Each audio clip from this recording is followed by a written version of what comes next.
자, 수익하는 법 한번 보겠습니다. 자, 수익 방식. 자, 이 수익 방식에 있어서 수익 환원법입니다. 자, 이 수익 환원법은 이 대상 물건으로부터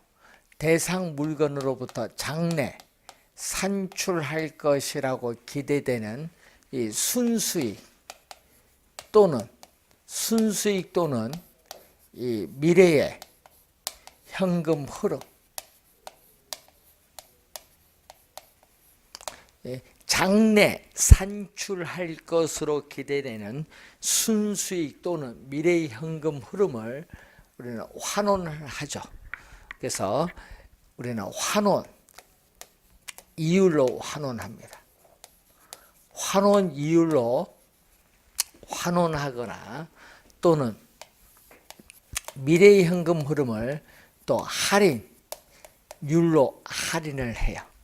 그래서 우리는 대상 물건의 가액,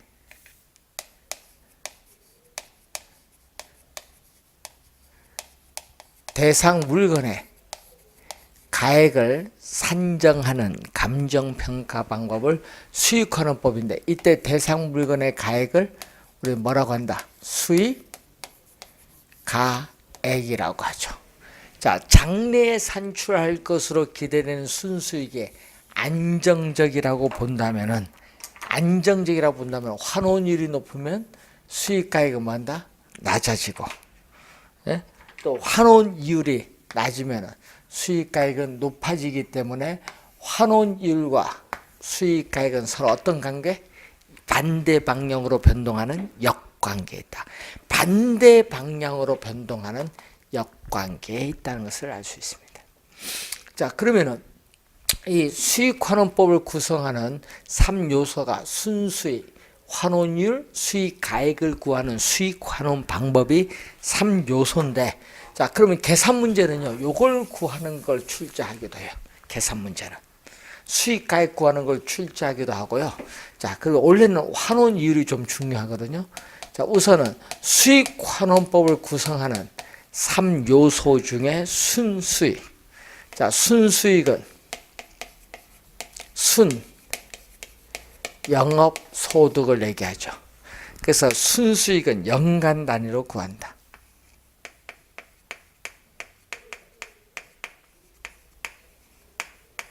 산정은 구하는 거죠. 연간 단위로 구합니다.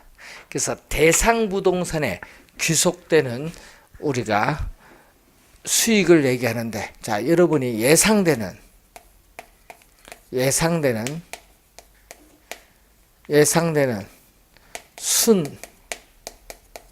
순수익은 예상되는 총 수익에서 예상되는 총 비용을 뺀 것을 우리는 순수익인데, 요걸 보다는 최근엔 요걸 출제하거든요. 자, 가능 조 소득을 뭐라고 하죠? PGI. 가능 조 소득에서 뭐를 빼주죠? 공실 및 임차인이 임대인에게 임대료를 지불하지 못하는 경우를 불량부채, 이걸 공제하고 뭐를 대주면 기타 소득, 주차, 건물의 주차료 수입 이런 게 있거든요. 기타 소득을 대주면은 뭐가 나온다? 유효 조소득이 이렇게 나오죠. 자, 유효 조소득에서 부동산을 운영, 유지하는 데 드는 비용, 경비 비용을 지출해야겠죠. 비용을 지출한 것을 공제를 해주면은 뭐가 나오냐면은 순영업소득이 나오죠. 이렇게 구하는 거, 여기서 구해서 여기에 들어가는 거 시험에 출제를 하죠. 자, 여기 요 네모 안에 들어갈 말 무엇입니까? 18회 시험에 출제했어요. 또 요 네모 안에 들어갈 말 무엇입니까? 요거는 또 16회 시험에 출제했어요. 하여튼 네모 안에 들어갈 말 출제 많이 하거든요. 잘 확인해야 됩니다. 자, 최근에는 계산 문제는 어느 걸 출제한다? 요걸 출제. 순수익 구할 때 여기서 순수익 구해서 여기 대입시켜주는 문제를 많이 출제합니다. 자, 그걸 염두에 두시고. 그럼 이제 두 번째가 뭐죠? 환원 이율. 자, 수익 환원법을 구성하는 두 번째 요소가 환원 이율이죠. 그럼 환원 이율은 뭐죠? 수익 가액은 대상 물건의 가액이거든요. 대상 물건의 가액인 부동산 가액인데 이 대상 물건으로부터 장래에 산출할 것으로 기대되는 순수익을 통해서 부동산 가액을 구하기 위한 이율인데 부동산 가액 10억이다. 순수익 1억이면 10억이 1억이면 몇 프로? 10%. 그래서 부동산의 이 수익성을 나타낸다. 자, 환원 이율은 부동산의 뭐를 나타낸다? 수익성을 나타낸다. 부동산의 수익성. 자, 환원 이율은 부동산의 수익성을 나타내는 기대 수익률, 사전 수익률의 개념입니다. 자, 그럼 환원 이율의 구조를 보면 어떻게 돼요? 자, 환원 이율의 구조를 보면은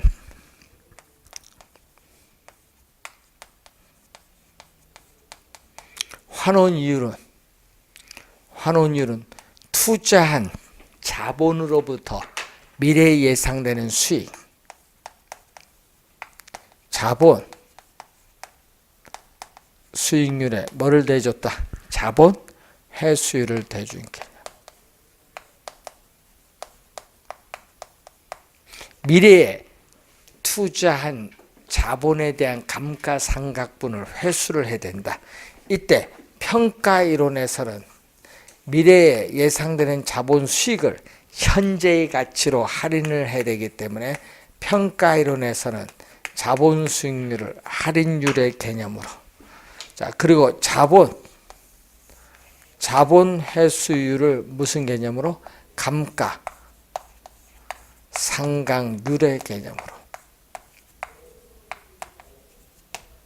감가상각률의 개념으로 구한다. 자, 환원이율의 종류는 자, 한 개의 물건에 대해서 적용되는 개별 환원이율, 토지 환원이율, 건물 환원이율이 있어요.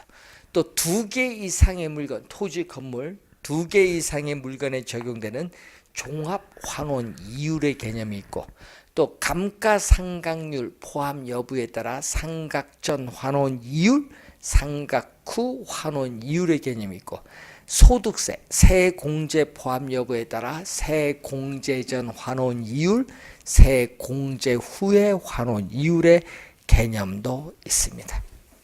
자, 뭐 종류 정도 보고요. 자, 시험에는요, 환원 이율이 원래 중요하거든요. 그래서 환원 이율을 잘 공부해 두셔야 되는데 646페이지 보시면은 환원 이율 구하는 방법인데 이게 원래 출제가 좀 예상되잖아요. 잘 공부해야 돼요, 환원 이율. 자, 그러면 환원 이율 구하는 방법 시험에 또 자주 출제를 하죠. 자, 환원 이율을 구하는 방법은 크게 5가지로 나눠요. 자, 첫 번째가 바로 뭐죠? 시장 추출법. 뭐 시장 추출법을 우리가 비교 방식이라고 해요. 자, 시장 추출법을 우리가 시장 비교 방식 또는 시장 접근법.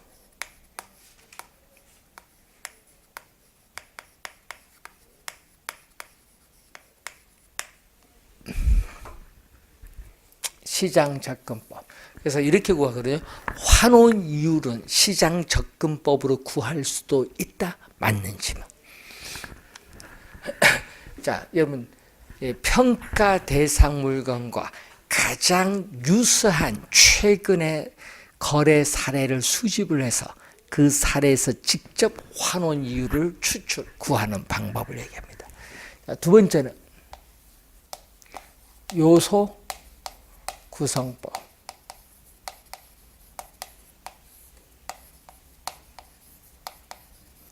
요소 구성법을 뭐라고 하죠? 조성법. 자, 조성법은 이렇게 나오죠. 환원이율은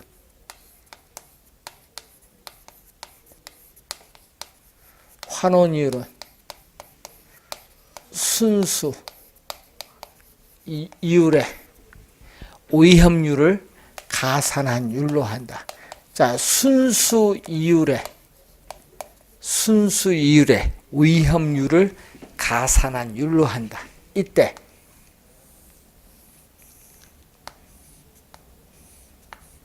순수 이율을 우리 뭐라고 하냐? 무오염 자산의 수익률, 무오염률. 예를 들면 국채 수익률을 말하는데 뭐를 의미하는 것이 아니라 여러분이 저번 주에 배우셨던 이 적산법에 의한 기대 이율을 의미하는 것은 아니다. 뭐를 의미한다? 무위험률을 말한다. 자, 순수 이율은 무위험률이고 위험률은 위험 부담에 따르는 뭐다? 할증률. 위험 부담에 따르는 할증률을 얘기하는 거죠. 자, 그러면 위험률을 구성하는 요소에는 투자에 따르는 위험성, 투자에 따른 위험성. 자, 그리고 현금화가 쉬운가 어려운가? 비유동성, 관리에 어려울 쉬울 난이성, 그리고 자금의 안전성이 있어요. 자, 이럴 때 우리가 오염성이 높을수록, 비유동성이 높을수록, 관리 난이성이 높을수록 우리가 오염은 뭐 한다? 위험 할증률을 뭐 한다? 증가, 플러스, 이게 플러스 요인으로 가는 거예요. 근데 이 자금의 안정성이 높을수록 위험률은 뭐가 돼? 감소, 마이너스. 여기 마이너스 요인으로 가는 거예요. 자, 그것을 보면죠. 그때 위험률을 구하는 데 있어서 평가사의 주관 개입의 가능성이 많고요. 그리고 요게 대부 비율이 없거든요. 부동산을 담보로 금융기관에 융통받는 이 저당 금융이 환원 이율에 미치는 영향을 반영하지 못하는 단점이 있습니다. 자, 세 번째는 투자결합법.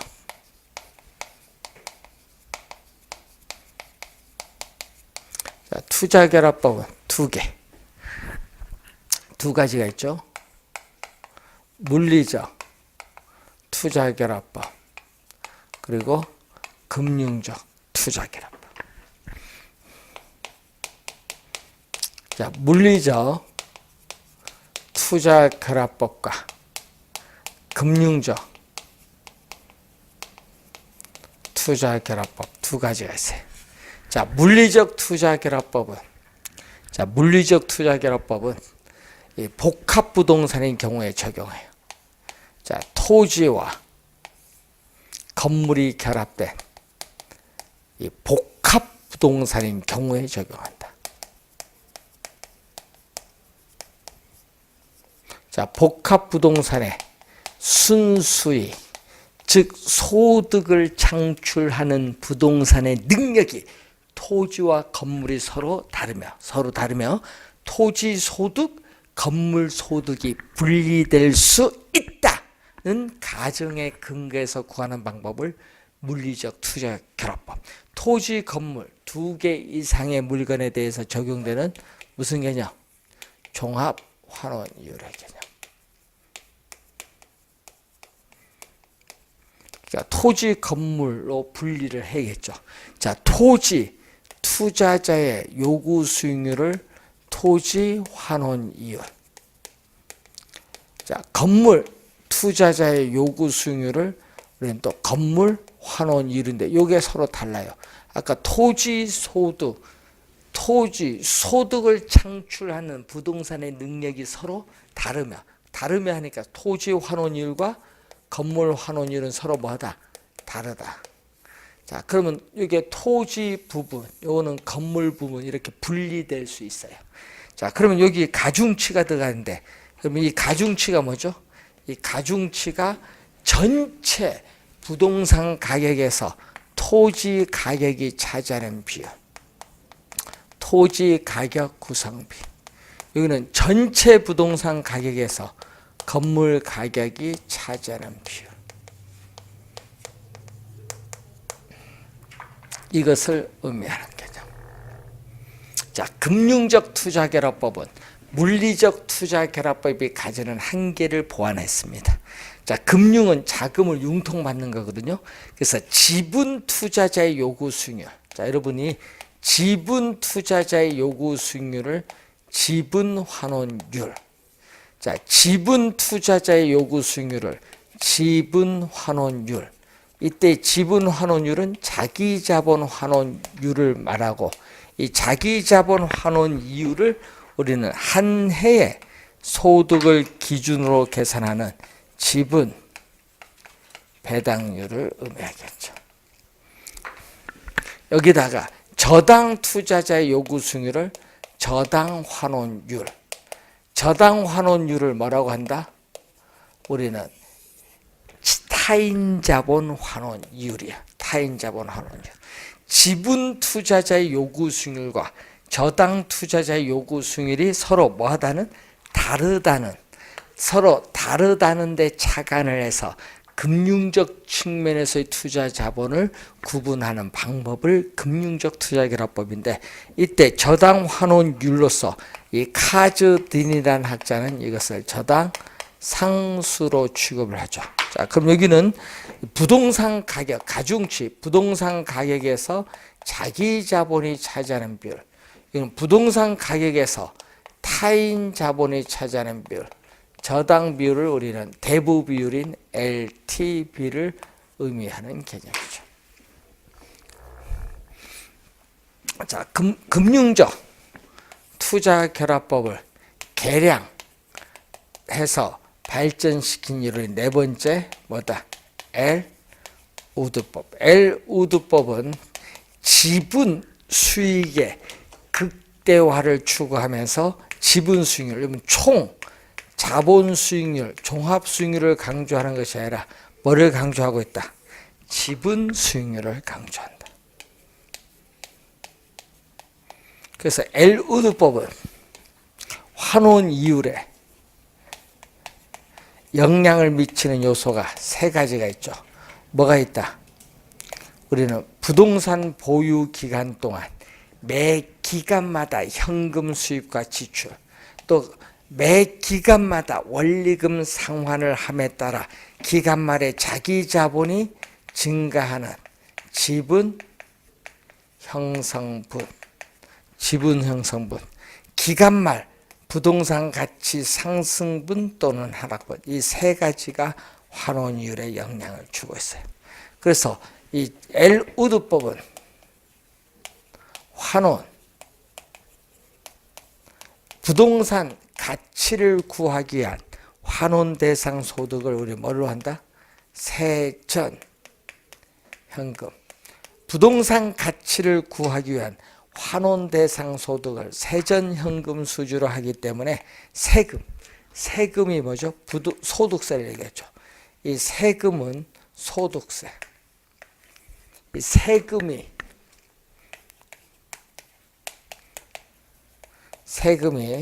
부동산 가치에 미치는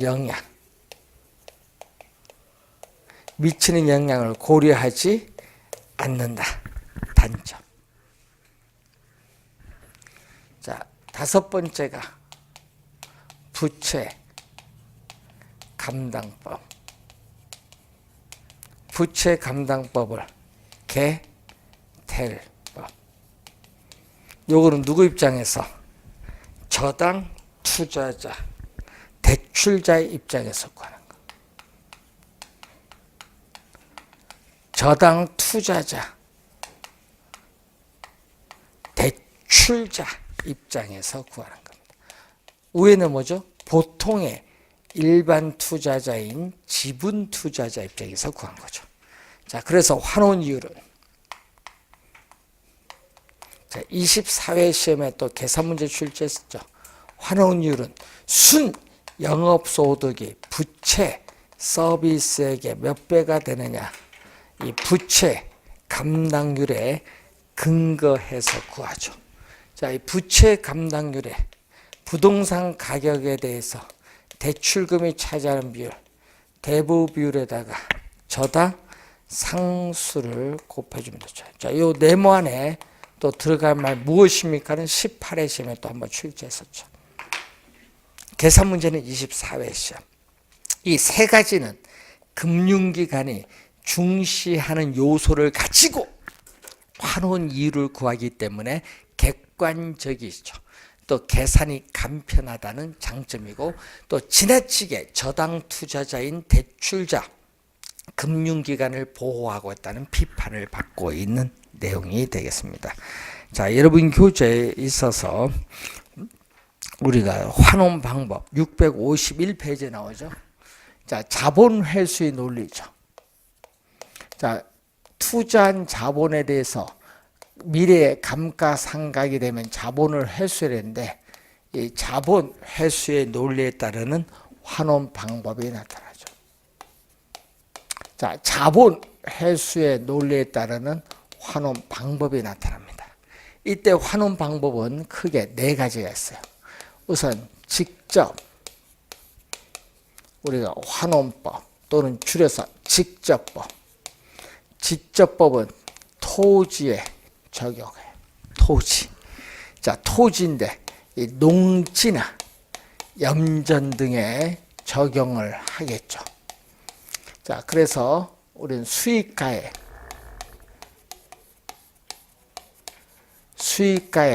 피는 토지로부터 장래에 산출할 것으로 기대되는 순수익을 바로 환원 이율로 환원해서 구하면은 수익가액을 구할 수 있다. 자, 토지는 중요한 게 뭐죠? 토지는 사용에 따라 소모가 되지 않죠.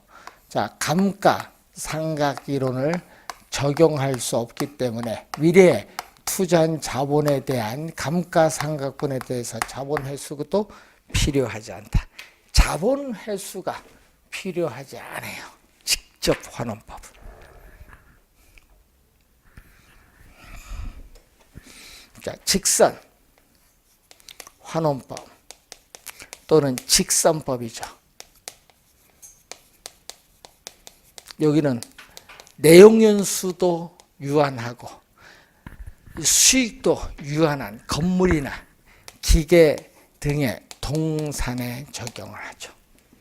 그럼 수익가액은 상각자산에 적용하기 때문에 순수익은 토지와는 달리 상각전 순수익. 이 상각전 순수익에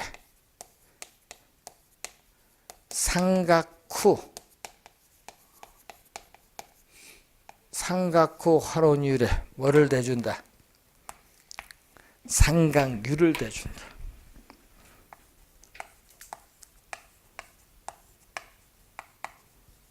상각 후 환원율에 상각률을 더해서 우리는 가액을 구하는 방법.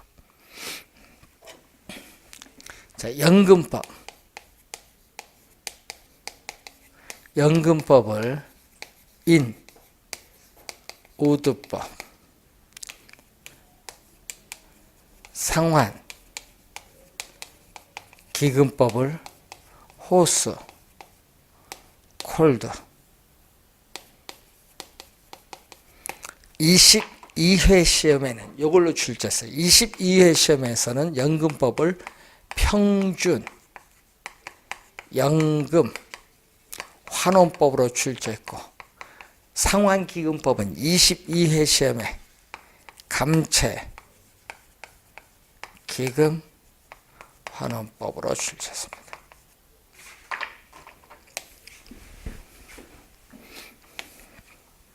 자, 두 경우는 복합부동산의 경우에 적용.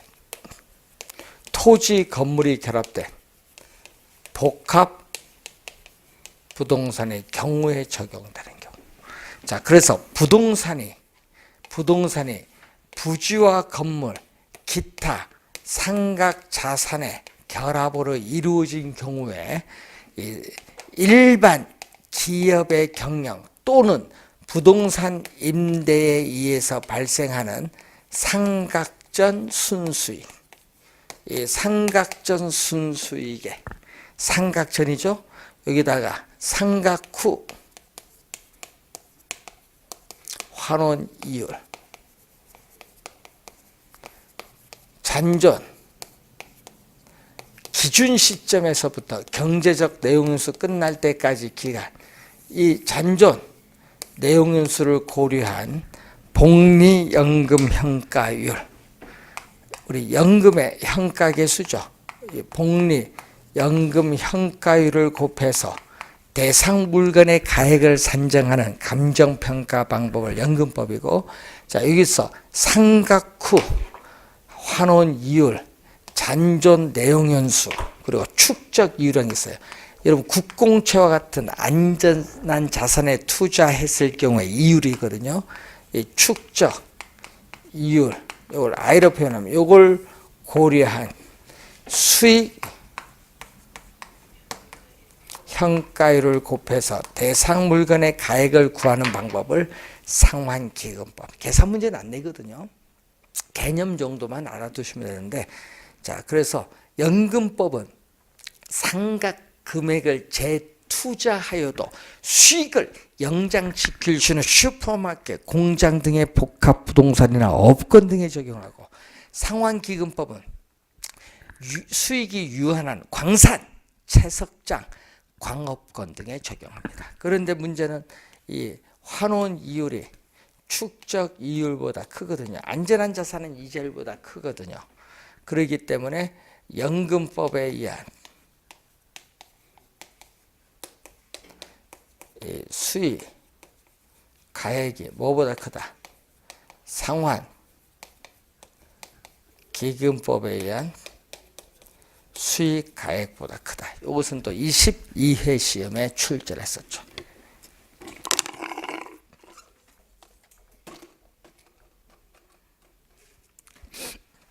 자, 네 가지 방법이 있습니다.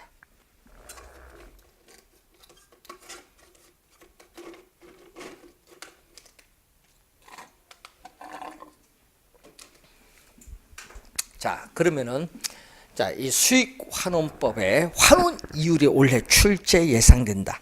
꼭 기억해 두시기 바라고요. 자, 여러분 교재에 이 물건별 감정 평가가 나옵니다. 자, 여러분 교재에 보시면은 또 시험에 또 우리가 올해 감정 평가에 관한 규칙에서 출제될 예정에 있는데 681페이지 보시면은 14조. 자, 26회 시험에 출제했죠.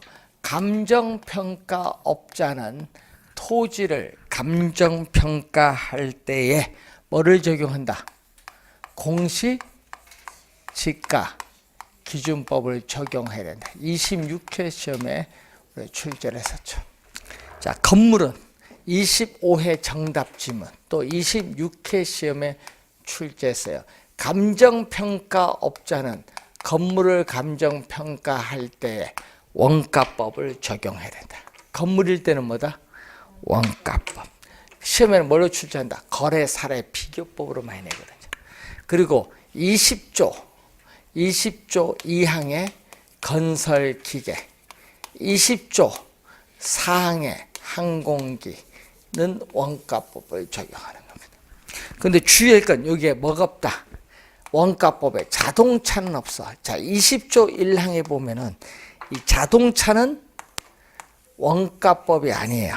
뭐다? 20조 1항 보니까 뭐를 적용한다? 거래 사례 비교법. 자, 18조에 과수원, 21조에 동산도 거래 사례 비교법을 적용.